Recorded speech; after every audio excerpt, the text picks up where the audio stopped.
Hello everyone and welcome back to some more mods for Monday.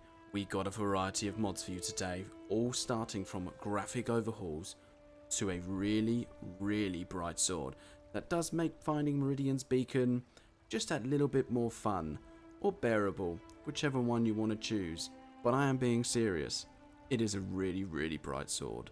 For the first mod of the episode, we are taking a look at some extra detail to that loving town of Whiterun. This mod is called Whiterun Well Overhaul. This will enhance the city well of Whiterun, creating a luscious, lore-friendly well that blends in perfectly with the surroundings. This helps to give this little market area a little bit more of a warm feeling in the air. It really does make you want to just hang around the market stalls, talking to the NPCs and buying some local fresh produce. As we move on to mod number 2, there is a question that you just need to answer.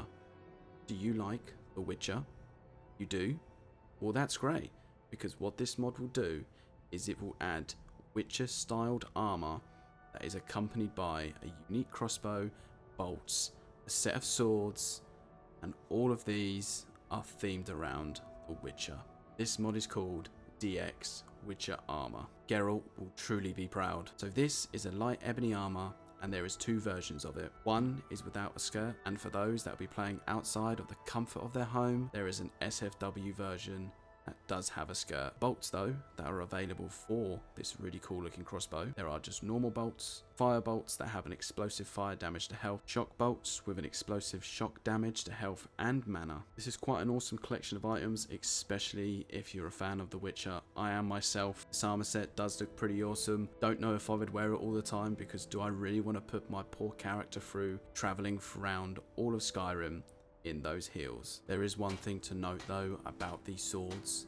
They are just a part of the armor set. Sadly, there is no weapon included in this mod that allows you to have those swords. So here is mod number 3.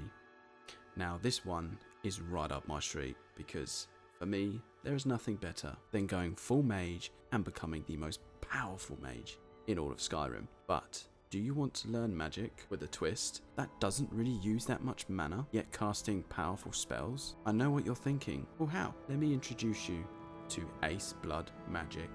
This uses your health points, as well as only using a small amount of your mana.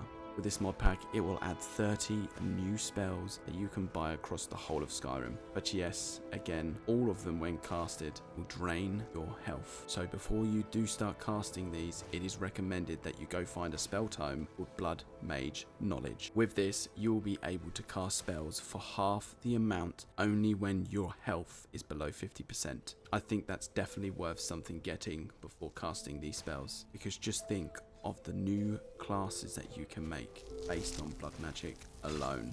But also think about it. Think of the combination of a vampire lord and a blood mage. I really do think I'm going to have to give that one a go. So let's take a look at mod 4. And like I said at the beginning, there is a really bright sword in this episode. This mod is called Light Sword Burning Eye of Meridia. So as you probably guessed, this is to do with finding Meridia's meme beacon, and I put emphasis on the meme because I have seen countless of different YouTube shorts, even videos of just memes around this whole thing. But in order to get this, you do need to complete the quest, The Break of Dawn. I'm telling you now, this sword looks so cool, and again, it is really simple to do, because once you complete the quest, as you get to the end of it, where you go to pick up Thornbreaker, you will find the sword here as well. But you will need to check around the room, as due to the mod, it could be pushed around the place. I found it quite simple.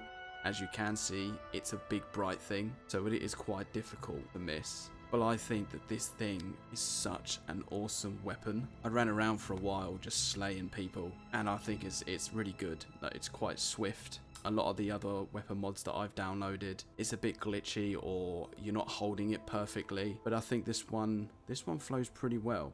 I definitely recommend having it, because again, it adds more flavor when doing Meridia's quest. Just look at it. Look how bright it is. So let's move along to mod number 5. Are you wanting to play through Skyrim in survival mode, but you are limited with the amount of routes that the carriage driver will actually take you? Well, with this mod, that ironically is called more carriage routes, this will give you even more places that you can be dropped off at.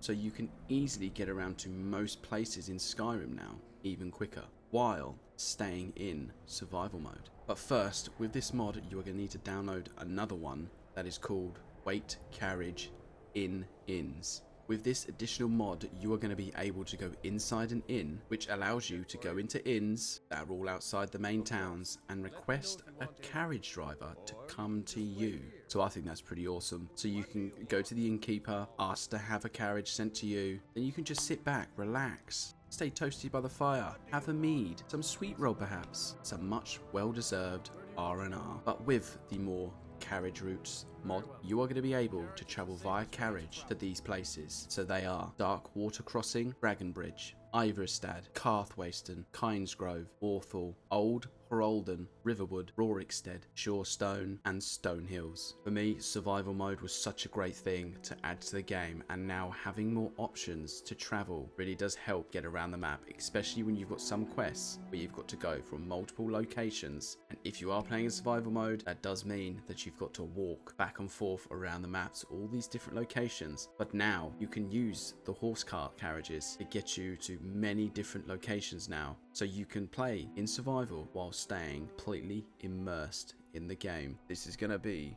the last mod of today's episode, and we're going to be taking another look at some more weaponry that we can add to our player's arsenal. This mod is called Silver Wolf Warscythe. Although this mod will only add just a singular weapon, the scythe that it does add, I must say it does look pretty awesome. I mean, I really do like the decal and the engravings that they've got on this thing. It's also not difficult to get hold of. You can either just find it around the world by looting through chests or the enemies that you've slain. But if you just want to get hold of it really quickly and you are at the level and got the specific skill so you can craft with ebony, then all you need to do is head to any forge around the map and you can craft it straight from there. Upgrading it again is no problem at all, because you just upgrade it the same way that you do with most weapons. Although this thing does not come with no enchantments, so that just means that you can put whatever enchantment you have available onto this thing, whether that will be draining health or burning effects. It is entirely up to you.